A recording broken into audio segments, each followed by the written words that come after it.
Hello, hello, hello, my favorite audience, the best audience. No, it's not the only audience. Welcome back to another show of Mission Accepted podcast. And if this is your first time here, welcome, welcome. You get an extra welcome. You are in for a real treat today. Okay, look, mission accepted. What does that mean? We all take on the mission in a certain part of our lives, right? It doesn't matter if you're a parent or you're an entrepreneur, or even if you take on, if you work for someone else, if you're project-based, if you're into sport, whatever it is, when there's something that you do that kind of, I won't say engulfs you, but inspires you and motivates you at times where you may not necessarily feel inspired or motivated, you've probably on some level taken on the mission. And the beautiful thing about taking on the mission as an entrepreneur, a creative, anyone that's self-starting per se, is that the mission changes. And even though we don't sometimes think that we have choice during that mission, where it changes and it pivots, my God, can we hear that word one more time? And things morph. We do, though. We probably do it daily on a very, very subtle level.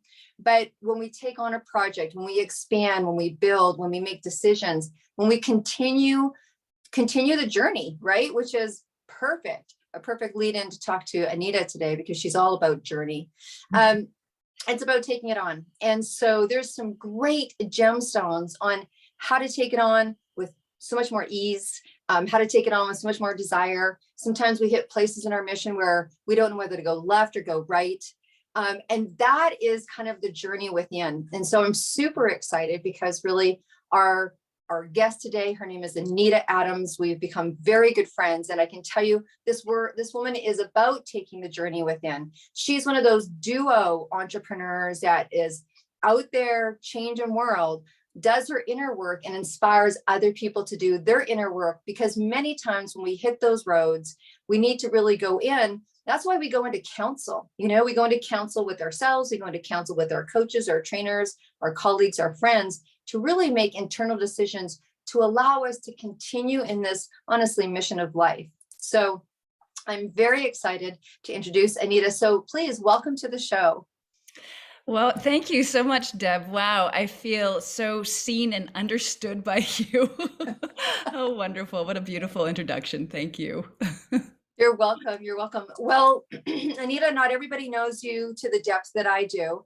And they're probably thinking, what? Journey within? For some people, old hat, done it for 10, 20, 30 years. I know exactly what you mean. I meet myself in meditation daily, weekly, monthly. For other people, it's really a new concept. And considering that our show spends at least a week of the month talking about the different generations that are now embarking on taking their missions, those, 10, 12, 15, 17, 18, 20-year-olds. And I've been spending a lot of time with that generation lately, really embarking. And I can tell you from someone who has an 18-year-old son within business. Now, he's been raised by me.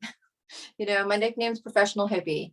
2 years old, he used to walk around my massage studio and blow out the candles after the clients left and play with my tinctures. He's 18. He would never admit to that today.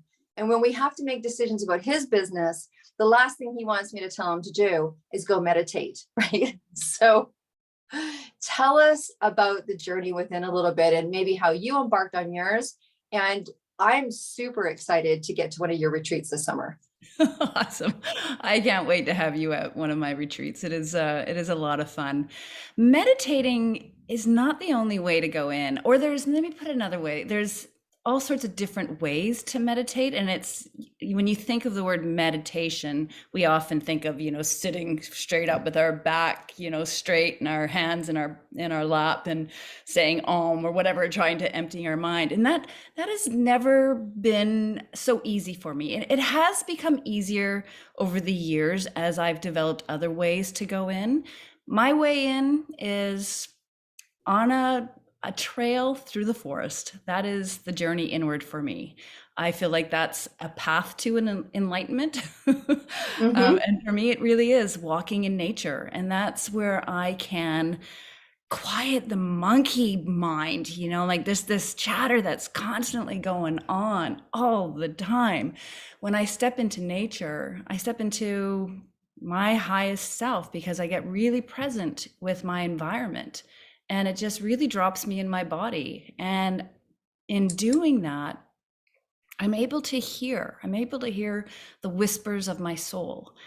And when I lean in and listen to those whispers, wow, there's some magic that really happens. And it just gives me, what I call angel bumps all over even talking about it, because it's my truth, and it's the truth for so many people. When you just quiet the monkey brain and learn to listen to that soul voice, so much can happen in beautiful ways for your life. And then we can lean into the mission. We can lean into our calling with more confidence, even if it takes a while. I have to Mhm. tell you, with my retreats, um, it was, I guess, about a year ago. I was in walking through nature and just sort of tuning in, like, so what's mine to do? I have this beautiful little prayer that I say when I go for my walk, and it's help me to see what is mine to see, understand what is mine to do, and have the courage to do it. And I often have to repeat that last line over and over again, to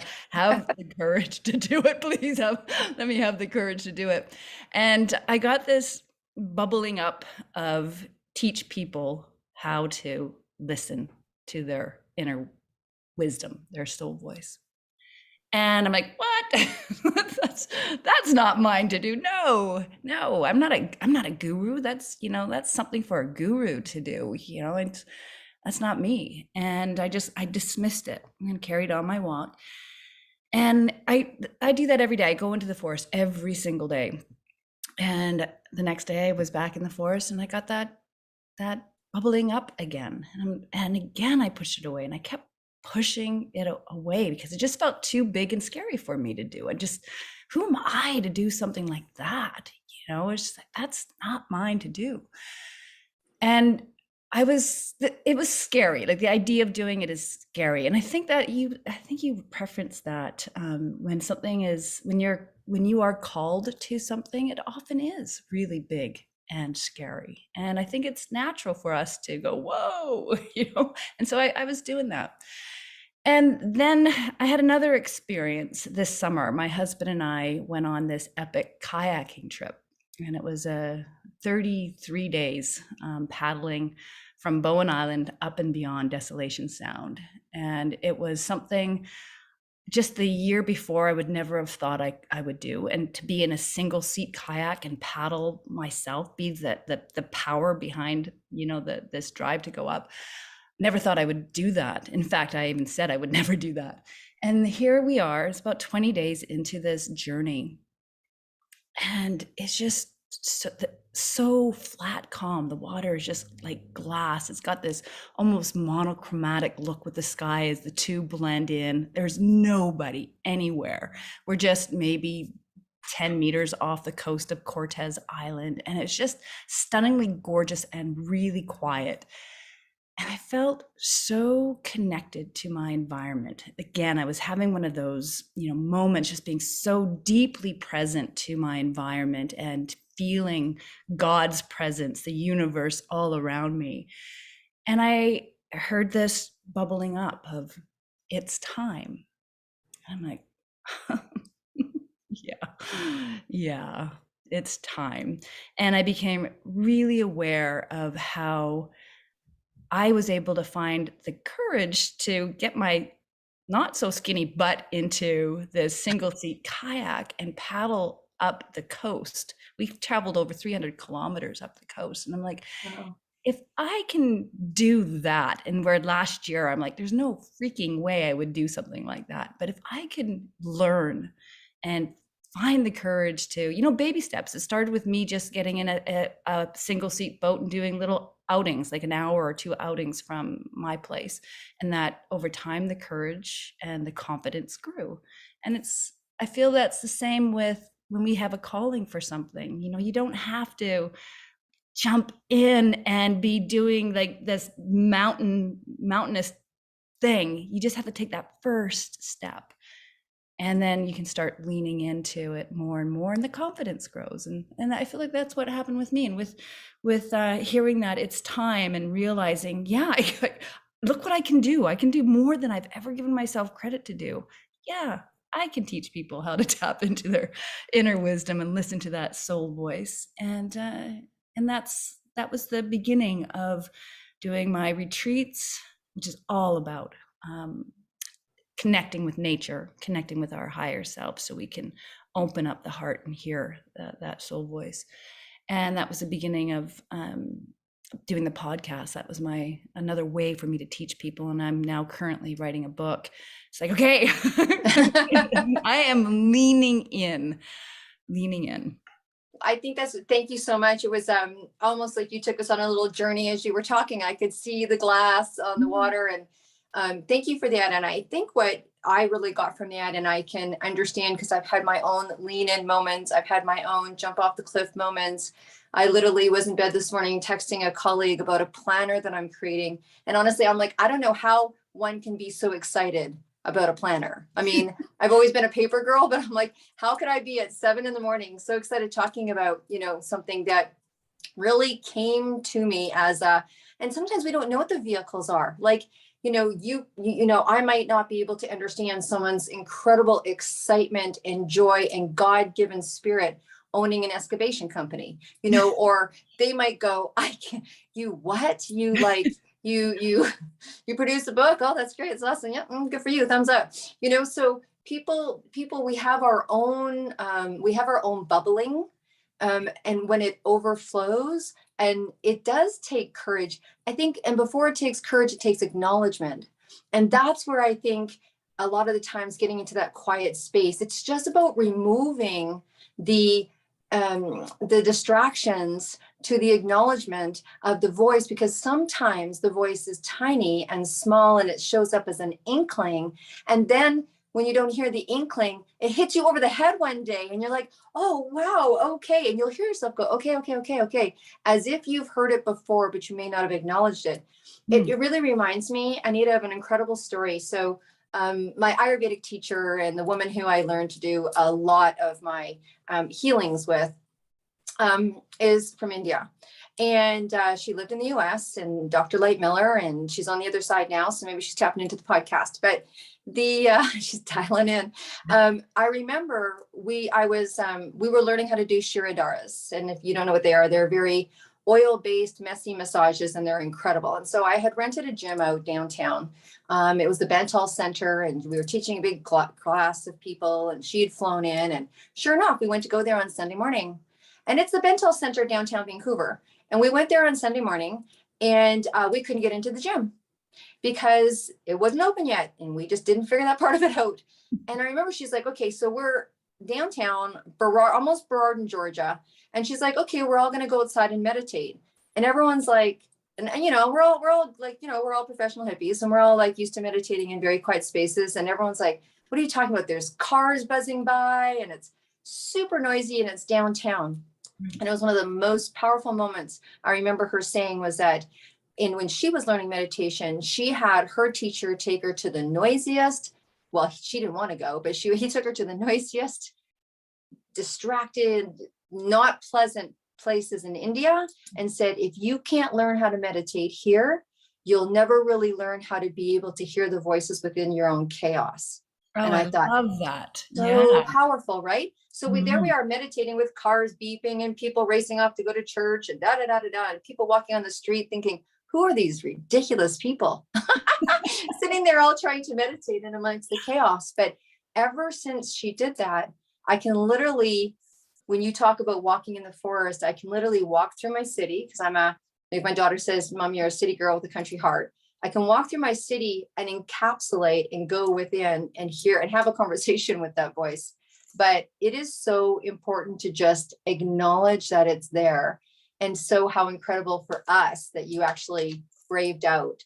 Now you have a life of an entrepreneur. You're a life of an entrepreneur, yet you have this very holistic practice. I know that you've got a couple of things going, and you've done a few things, right? So as an entrepreneur, not just a person, but someone who's in business, how has it how has it been advantageous for you to have that part? And is there times in your busyness. Because look, when we're building business, or we're working for people in business, or we're trying to make our first break as a singer, or we're on stage or whatever, there's dynamics that happen outside of ourselves. And sometimes life is just super, super busy and lots of creativity. You know, it's like cranking out a book and getting the podcast and doing all those linear external things. How do you merge those together? Or some suggestions, some tips for people?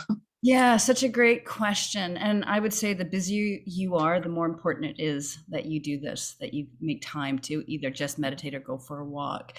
I have another little story I'll share with you. When it was a couple years ago when the pandemic first hit, I was really, really stressed out. There was a lot going on. My other business at the time, I was running a film agency that I had birthed and been running for 18 years. And it was a lot of my identity was very much wrapped up in that business that I was super proud of, a national film organization.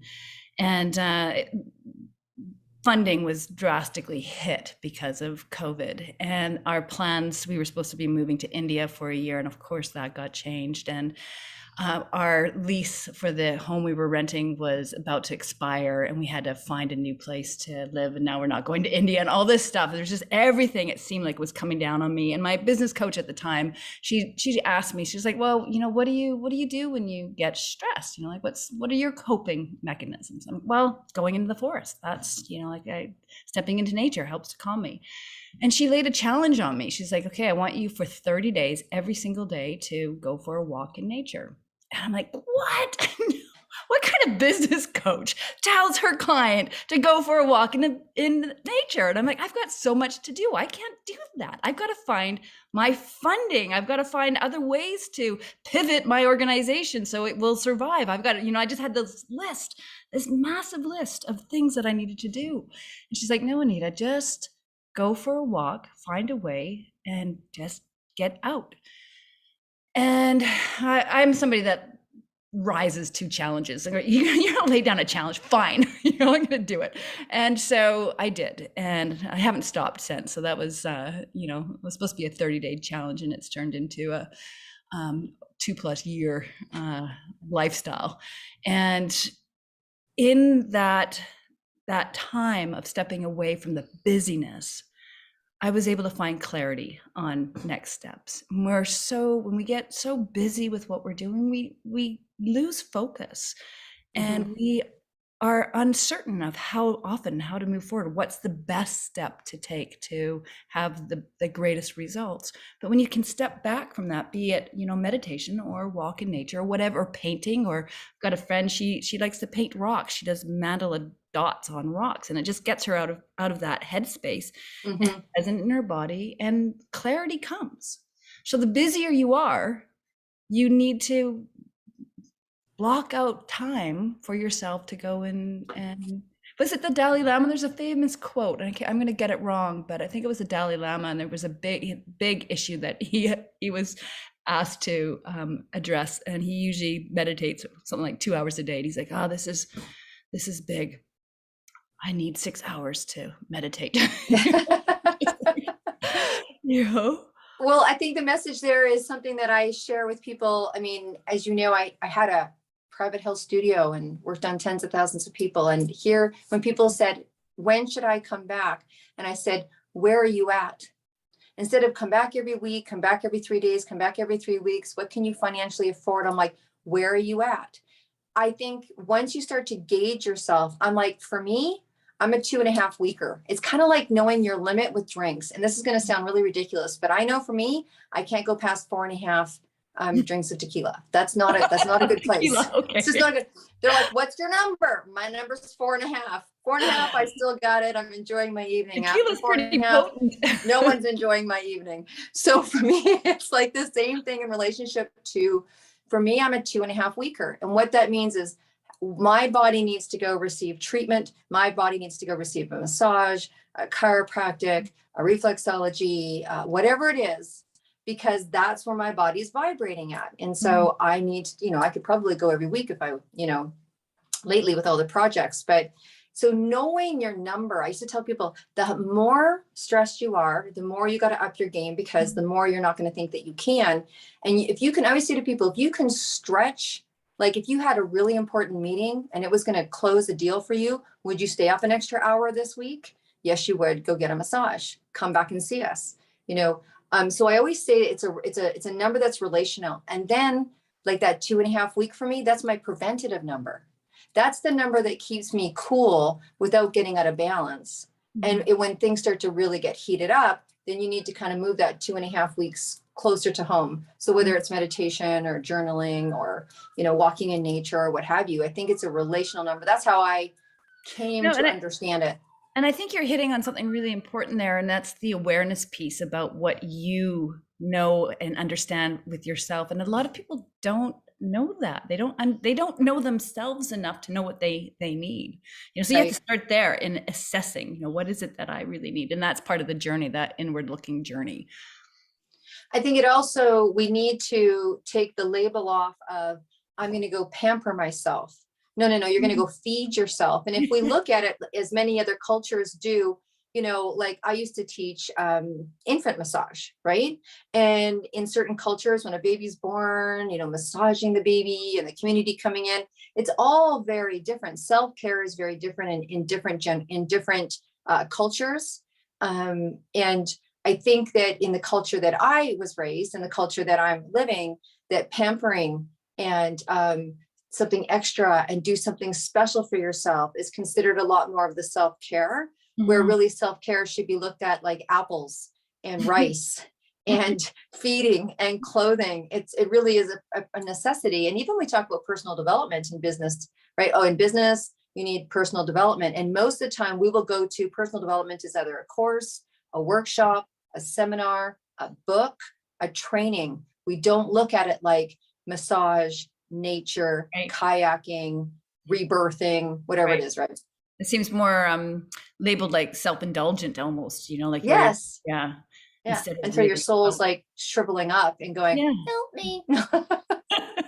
Okay. So I think okay. So there we go. So look, retreats. Yeah. Many people have been on them. Many people haven't. Some people think that they're, you know, 3 weeks in Bali. Some people think they're 3 days. So when people hear retreat, they hear expense, right? They can hear, oh, I don't know, a retreat is again, kind of like what we just talked about. What's the whole idea around a retreat? What happens on retreats? Why is it that people come home feeling more connected to themselves and can actually make decisions without having to call 6 of their friends? Um, I believe it's about unplugging from the craziness, you know, that's what a retreat is really about. It's stepping away from that daily grind and getting out of the monkey mind and into the body. And so there's all sorts of different ways to do that. And each retreat is different. And, you know, they don't have to be, a retreat doesn't have to be, you know, a week, it doesn't have to be a weekend. It doesn't even have to be a day. It could be, a couple hours.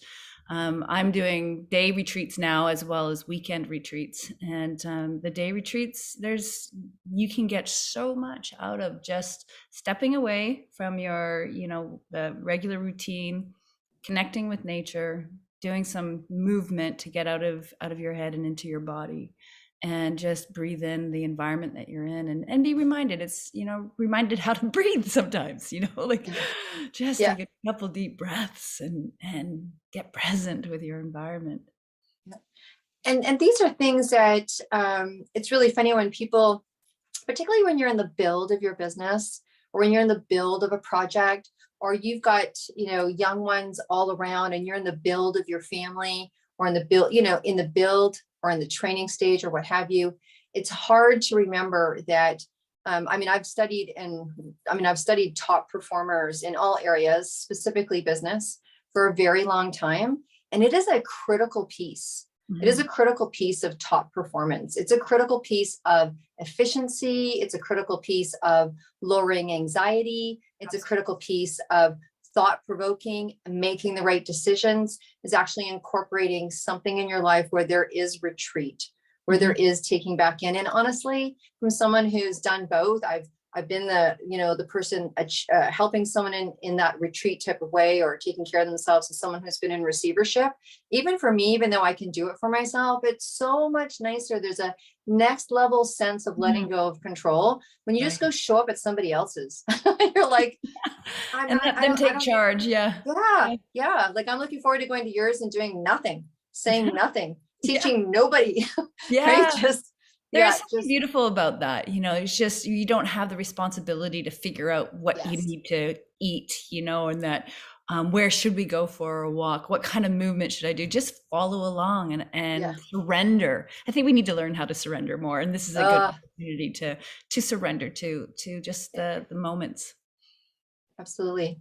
So tell us, you mentioned that you've got this book. There's a lot of people that are venturing into the world of authorship, Mm, whether it's collaborative books, whether it's a solo book. You're hearing a lot of. I think that was one of the experiences that came out of this interesting experience that we've all had for the last couple of years, as people got to know themselves a little.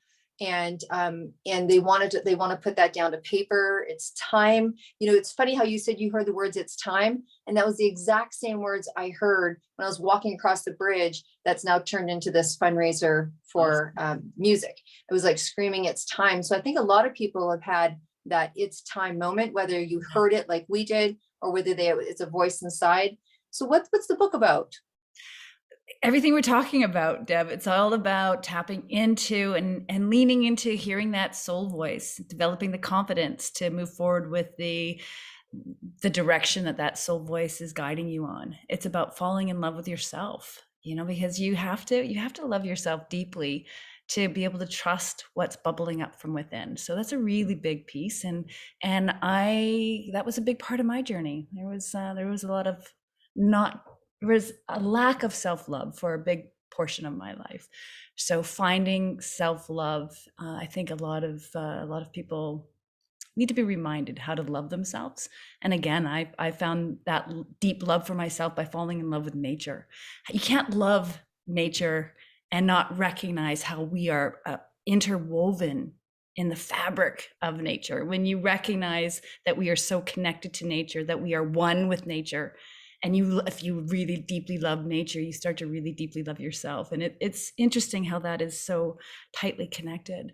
And so I want to teach about that in my book and share my personal experiences of the pain and Mhm. the challenges that came with that. There was a time my relationship, my marriage, just about fell apart, and it was because I wasn't listening to the the voice that was trying to guide me. I was being directed by my need for validation and recognition and seeking those titles and that society defined success.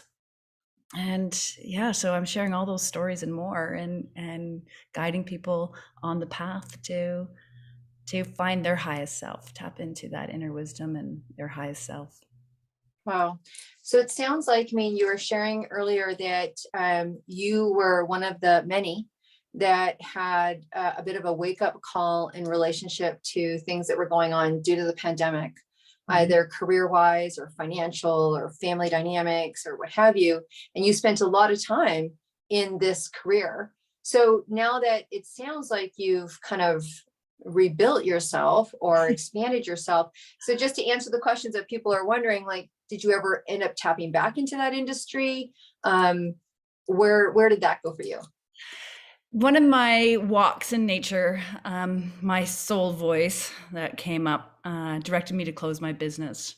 And again, my reaction initially was, no, what? No.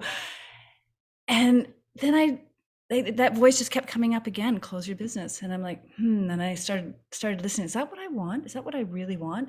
And I realized it was. Not only did I want it now, I had actually wanted it for a couple of years, but I was so afraid to move away from that because my identity was so wrapped up in it. I was getting recognition across the country, flown into festivals around the world, and it was exciting. I loved that part of it, but I had lost the passion for the work itself, actually, and it was time. It was time. It really was. Mm-hmm. And so my inner wisdom, my soul voice, the universe, however you want to call it, was guiding me to let go of that. And so I decided to wrap it up. It also told me to turn nomadic, which we did. So we got rid of all of our possessions and just decided to see where the universe was going to bring us next. And it has been unbelievably amazing when I've let go of everything and leaned into listening to what this soul voice has guided me to do. My world has unfolded in more beautiful ways than I could have ever imagined. It did scare me though, like the idea again of letting go of this business that I built for 18 years. Is that really what I want? And yeah, yeah. And I have no desire to tap back into the film industry at all, at all. I've Right. kept some beautiful connections and relationships alive, but I have no desire to be in the film industry anymore. It's funny. I forgot that part of you. I mean, we've met and we've chatted and we've had this great conversation. I don't know how long we've been talking and learning about each other. I think we probably met on social media more than likely, Yeah, I think but so. I forgot that part of you. I'm going to have to.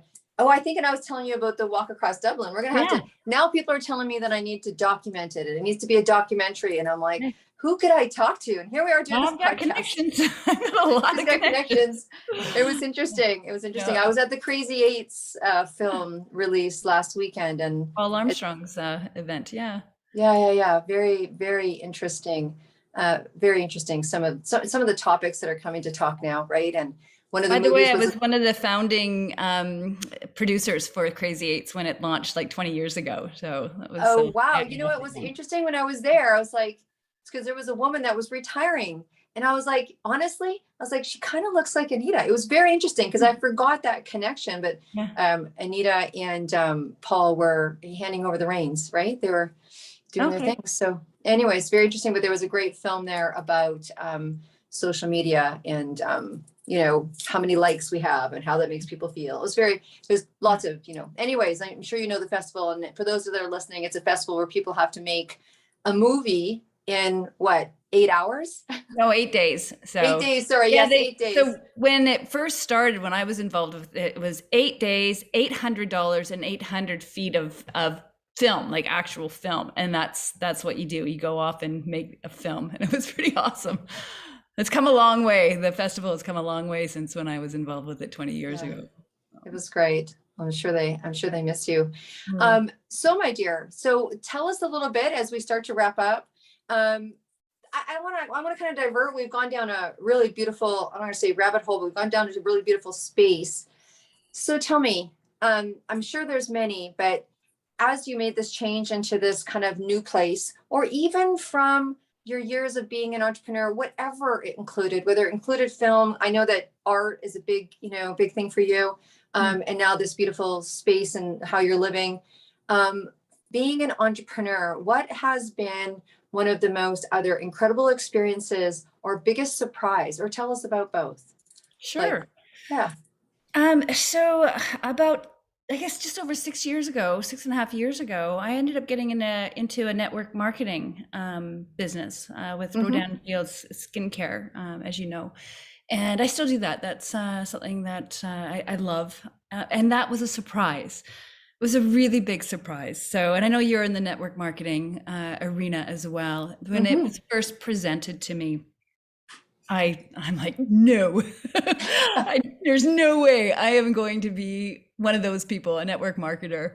And I just had these really preconceived ideas about network marketing, and I had some bad experiences with network marketers, and I just didn't want to be a part of that.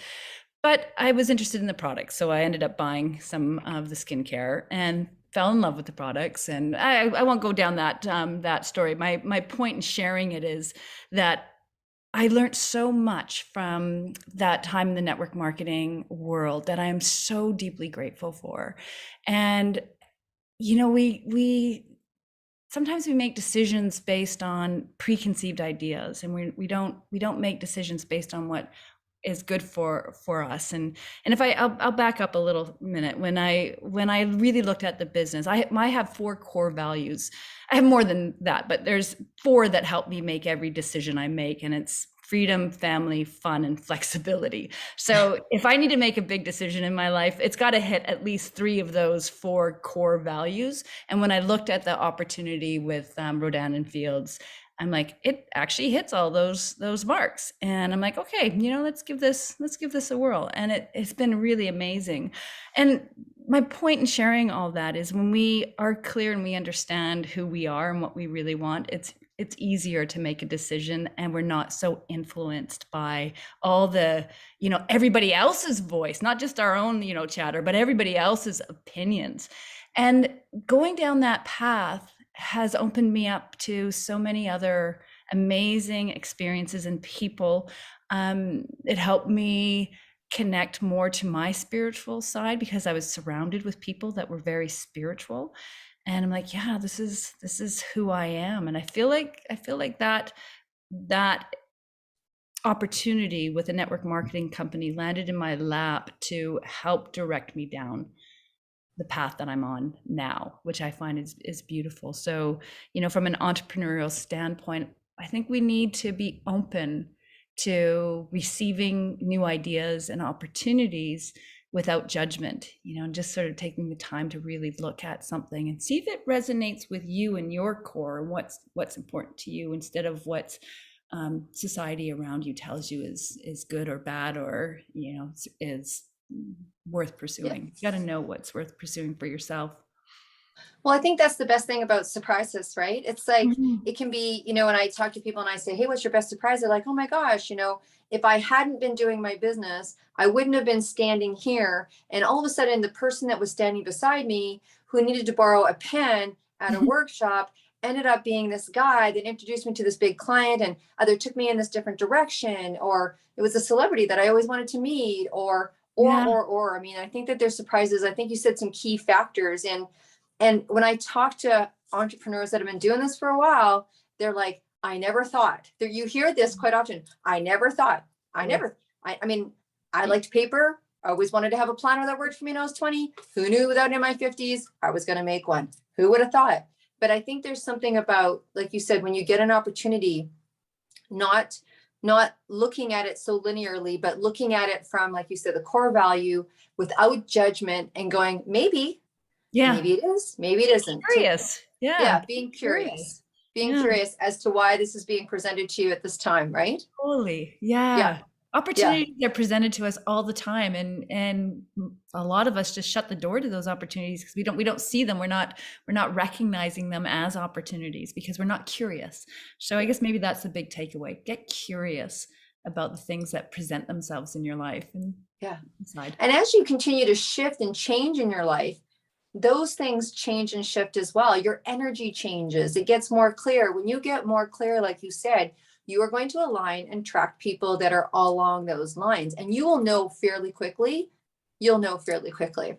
Okay, so I want you to be able to share with the audience what it is you're doing, how they can connect with you. They're like, man, I want to get that book, or hey, I used to be in film. I want to connect with this woman. I can't believe she's changed her life. I would love to join one of your retreats, or whatever, or they just have a gut feeling they need to get to know you better. How can people reach you? Thanks for asking, Deb. Best way is to go to my website, I suppose, and that's joyfulinspiredliving.com. And you can email me at anita@joyfulinspiredliving.com. And I'm on all the social platforms, or most of them, Facebook, Instagram. You just search for me and I'm there, and love to connect with your community. Awesome. Well, also it'll be in the show notes. And before I ask, well, no, let's just go right into it. So I have a final question for you. It's got nothing to do with what we do for a living. It's got nothing to do with being an entrepreneur. It's got to do with you. Now that you've had this nomad lifestyle, this isn't going to be so shocking or scary for you. Other people are like, well, what do you mean? What do you mean? Don't ask me that question. So I am very music fueled. We all know that. And more so in the next 15 months than probably one may should be. But sorry, people, I'm talking about that walk that I'm going to go across. Anita, you're going to have to follow the journey. You have the word journey. Okay, so that aside, you're packing, you're going to a desert island, just you and you. You're going for a lifelong retreat. You only get to take one album with you. What album would you take?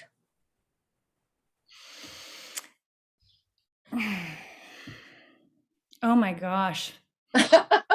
That's usually the comment. I know they're like, only one? Can it be a collective?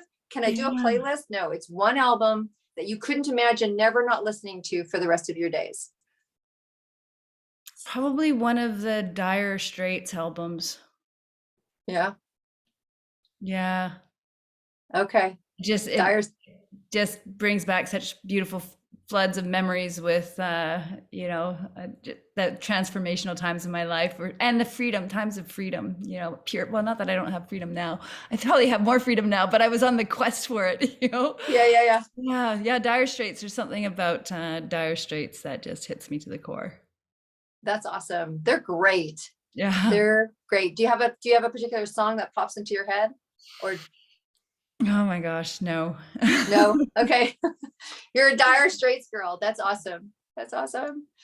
All right. Well, thank you so much for coming on the show. And as always, I know we'll be connected, and you guys can also tap into, Anita has a podcast as well, which is incredible. I've had the pleasure of being on the show. It's a very beautiful experience. You get to hear more of what I think we talked about, surrender. Yes, so we you did. get to, we get to hear more about holistic living and being.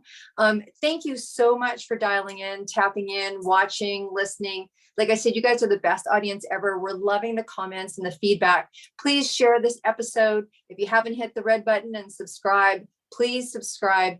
And if you feel like you have something that you want to share, if you are in one of those categories of entrepreneur or creative or a singer or a podcast host or radio host, as long as you are self-funding and you are on a mission, we want to hear from you. And so does our audience. So please just tap in and reach out to us.